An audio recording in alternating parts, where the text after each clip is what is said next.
તો સુરતમાં વિદ્યાર્થીઓના સીન સપાટા મુદ્દે નોટિસ આપવામાં આવી છે, જેમાં ડીઈઓ દ્વારા ફાઉન્ટેન હેડ સ્કૂલને નોટિસ ફટકારવામાં આવી છે. નોટિસ આપી ખુલાસો માંગવામાં આવ્યો છે. સ્કૂલ સંચાલકોને નોટિસ આપી જવાબ રજૂ કરવા જણાવાયું. વાલી કસૂરવાર ઠરશે તો પોલીસ કાર્યવાહી કરવામાં આવશે. સ્કૂલ કસૂરવાર ઠરશે તો એનઓસી રદ કરવામાં આવશે. 30 લક્ઝુરિયસ કાર સાથે વિદ્યાર્થીઓએ કર્યા હતા સીન સપાટા.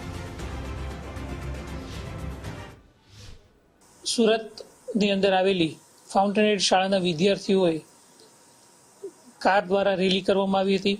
તો આ બાબતે શાળા દ્વારા વિદ્યાર્થીઓની ફેરવેલ રાખવામાં આવી હતી. ફેરવેલ બાબતે શાળાને નોટિસ આપી અને માહિતી મેળવવામાં આવી છે કે ફેરવેલ કઈ તારીખે રાખવામાં આવી હતી, વિદ્યાર્થીઓને આવવા માટેની કોઈ વ્યવસ્થા કરવામાં આવી હતી, વિદ્યાર્થીઓ જે વાહનોમાં આવ્યા હતા એ વાહનો માટેની ડિટેલ માંગવામાં આવી છે.